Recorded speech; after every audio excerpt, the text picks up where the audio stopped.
Washington, the Trump administration and Congress are nearing an agreement as early as Sunday on an aid package of up to $450 billion to boost a small business loan program that has run out of money and add funds for hospitals and COVID-19 testing.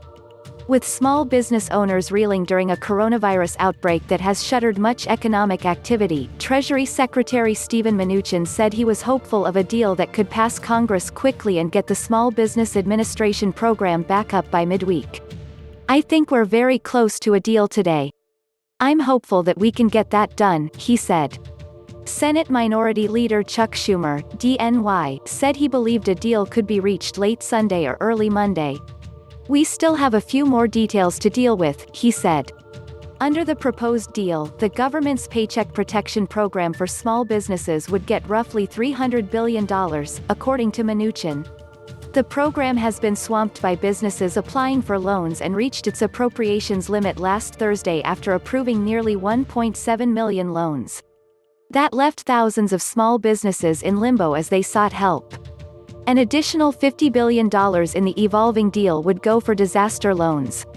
About $75 billion would go to U.S. hospitals, for those straining under a ballooning coronavirus caseload as well as those struggling to stay financially afloat after suspending elective surgeries during the pandemic. About $25 billion would be added for COVID-19 testing, something states have said was urgently needed. The money for hospitals and testing were priorities sought by congressional Democrats. But additional aid to state and local governments would be left out, Mnuchin said. Democrats have been keen to boost funding to cash-strapped states and local governments whose revenues have cratered, but the issue threatened to provoke fights between large, high-tax states like California and New York and smaller states more typically run by Republicans. The president is willing to consider that in the next bill, but wants to get this over the finish line with a focus on small businesses, hospitals and testing, Mnuchin said. He said he's been in touch with GOP leaders including Senate Majority Leader Mitch McConnell, R. and House Minority Leader Kevin McCarthy, R. Califf, and all are on board with the same plan.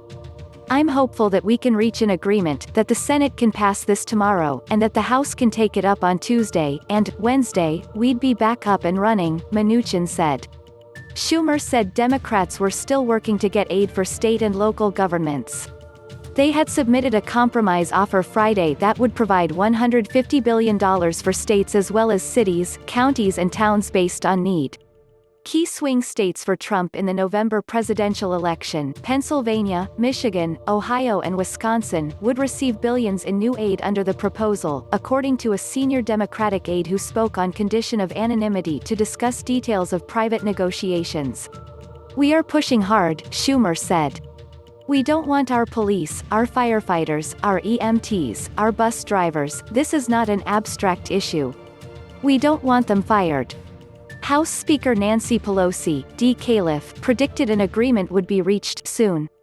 "I am pleased to report that we have been engaged in bipartisan negotiations on our interim legislation, and our progress is encouraging," she said in a letter late Saturday to Democratic colleagues.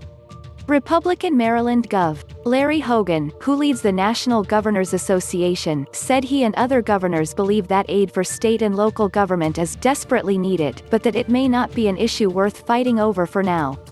"I don't think the deal is finalized yet," he said.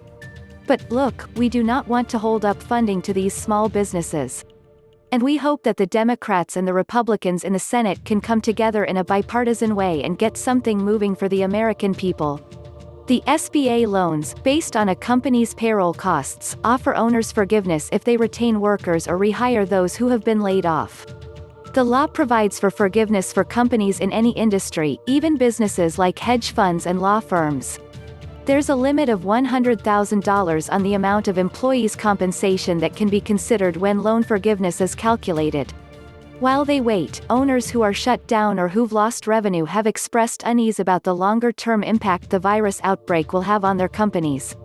"There's great pain out there," said Suzanne Clark, president of the U.S. Chamber of Commerce.